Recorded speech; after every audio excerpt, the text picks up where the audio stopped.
नमस्कार.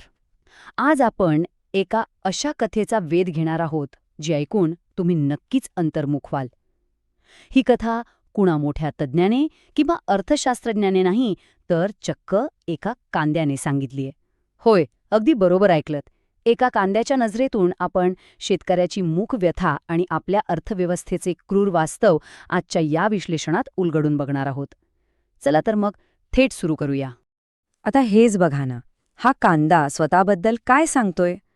तो म्हणतो, मी कांदा आहे, ज्याच्यासाठी तुम्ही दुकानात रांगा लावता, ज्याच्या वाढत्या किमतींवरून थेट संसदेत चर्चा झडतात. आणि खरंच आहे ना, हे कांदा ही फक्त एक भाजी नाहीये, तर तो एक असा घटक आहे ज्याच्या भोवती देशाचं राजकारण आणि अर्थकारण फिरतं. तो आपल्या रोजच्या जेवणात जेवढा महत्वाचा आहे, तेवढाच तो बातम्यांमध्येही असतो. पण याच VIP कांद्याचा खरा आवाज, त्याची खरी कहाणी आपण कधी ऐकली आहे का? आज आपण तीच ऐकणार आहोत. ह्या कांद्याला बाजारात एवढी प्रचंड मागणी असूनही तो स्वतः काय सांगतोय माहितीये? तो म्हणतोय की आज माझ्या शेतकऱ्याच्या डोळ्यात फक्त पाणी आहे. विचार करा, हा किती मोठा विरोधाभास आहे. ज्या गोष्टीसाठी लोक एवढे पैसे मोजायला तयार असतात, तीच गोष्ट पिकवणारा माणूस मात्र आज अश्रू ढाळतोय. ही असहाय्यता खरोखरच अस्वस्थ करणारी आहे, नाही का? चला, या शेतकऱ्याच्या दिवसाची सुरुवात कशी होते ते अगदी सुरुवातीपासून बघूया. पहाटेचे बरोबर 4 वाजलेत. रात्रभर पडलेल्या पावसामुळे अनेक कांदे सडलेत, काहींना डाग पडलेत. हे सगळं नुकसान उघड्या डोळ्यांनी बघताना त्या शेतकऱ्याला काय वाटत असेल? पण तरीही तो खचून जात नाही. तो अत्यंत काळजीपूर्वक ते उरलेले चांगले कांदे ट्रॅक्टरमध्ये भरतोय. एवढा मोठा फटका बसूनही उरलेलं पीक बाजारात नेण्याची त्याची ही जिद्द खरंच थक्क करणारी आहे. आता तुमच्या मनात येईल की तो हे सगळं का करतोय? कांदा स्वतःच अतिशय मार्मिक शब्दात याचं उत्तर देतो. तो म्हणतो, त्याने मला जपलं कारण मीच त्याचं भविष्य होतो. किती खोल अर्थ आहे यात. हवामानाने दगा दिला तरीही शेतकरी आपलं पीक वाचवण्यासाठी जीवाचं रान करतो, कारण त्या एका पिकातच त्याचा संपूर्ण कुटुंबाचं भविष्य आणि वर्षभराची पोटापाण्याची सोय दडलेली असते.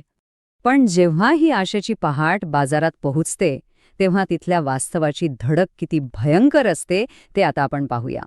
बाजारात लिलाव सुरू होतो. किमतीची सुरुवात होते 50 ते 70 रुपयांपासून आणि ती जास्तीत जास्त कुठे जाऊन थांबते? तर फक्त 100 रुपयांवर. आणि थांबा, हे 100 रुपये प्रति किलो नाहीयेत. हे आहेत 100 रुपये प्रति क्विंटल. हो, तुम्ही अगदी बरोबर ऐकलत. 100 किलो कांद्यासाठी फक्त 100 रुपये, म्हणजे 1 रुपयाला 1 किलो. हे आकडे अक्षरशः कल्पनेपलीकडचे आणि भयानक आहेत. आणि या परिस्थितीचा सर्वात भयानक भाग तर पुढेच आहे. एका शेतकऱ्याला आपलं पीक विकून नफा मिळणं तर दूरच, पण उलट त्याला व्यापाऱ्याला स्वतःच्या खिशातून 1 रुपया द्यावा लागला. विचार करा, 0 रुपये कमाई आणि वरून 1 रुपयाचा भुर्दंड. असं गणित कसं काय असू शकतं? हा प्रश्न कोणत्याही सामान्य माणसाला विचार करायला लावणार आहे. एवढ्या मोठ्या पिकाचं रूपांतर एका झटक्यात तोट्यात कसं होतं ते आपण समजून घेऊया. इथं काही छुपे खर्च आहेत. पहिली कपात होते हमालीची, दुसरी तोलाई म्हणजे वजन करण्याची, आणि तिसरी वाहतूक खर्चाची. हे सगळे पैसे शेतकऱ्याच्या मिळकतीतूनच थेट कापून घेतले जातात. आता विचार करा, जेव्हा मूळ भावच 100 रुपये क्विंटल मिळतोय, तेव्हा या सगळ्या वजावटीनंतर त्या गरीब शेतकऱ्याच्या हातात काय उरणार? 0. आणि वरून तो कर्जबाजारी होतो, तो वेगळाच. हे सगळं पाहिल्यावर एक गोष्ट स्पष्ट होते, ती म्हणजे आपण एका मोडकळीस आलेल्या व्यवस्थेचा भाग आहोत. आता ह्या 2 पूर्णपणे वेगळ्या जगांकडे बघा. एका बाजूला ग्रामीण घाऊक बाजार आहे, जिथे शेतकऱ्याला प्रति किलो अगदी काही पैशांचा किंवा 1 रुपयाचा भाव मिळतो. आणि दुसरीकडे तोच कांदा शहरातल्या किरकोळ बाजारात 30 ते 40 रुपये किलोने विकला जातो. एकाच उत्पादनाच्या किमतीतली ही प्रचंड मोठी दरी खरोखरच डोळे उघडणारी आहे. शेतातून थेट तुमच्या ताटापर्यंत येताना या कांद्याची किंमत अचानक शेकडोपटीने कशी वाढते? आणि म्हणूनच हा अत्यंत कळीचा प्रश्न इथे उभा राहतो. मध्ये हे पैसे नक्की कोण कमावतोय? शेतकरी? नक्कीच नाही. मग कोण? ही व्यवस्था? या पुरवठा साखळीत निर्माण झालेला हा सगळा नफा नक्की कोणाच्या खिशात जातोय याचा सखोल विचार करणं आता गरजेचं झालं आहे. कारण जो स्वतःच्या घामाने हे सगळं पिकवतो, तो आजही रिकाम्या हातानेच उभा आहे. बाजारातल्या या वास्तवानंतर आपण पुन्हा एकदा त्या शेतकऱ्याकडे वळूया. कृषी जीवनाचा हा एक अतिशय क्रूर चक्रव्यूह आहे मित्रांनो. कांदा उगवण्यासाठी हजारो रुपये खर्च केले जातात, रात्रंदिवस अपार मेहनत घेतली जाते, स्वतःचा घाम गाळला जातो. पण पदरी इतकी मोठी आर्थिक आणि मानसिक निराशा पडूनही तो शेतकरी अगदी शांत उभा राहतो. त्याच्या डोळ्यात पाणी असतं, पण त्याला आवाज नसतो.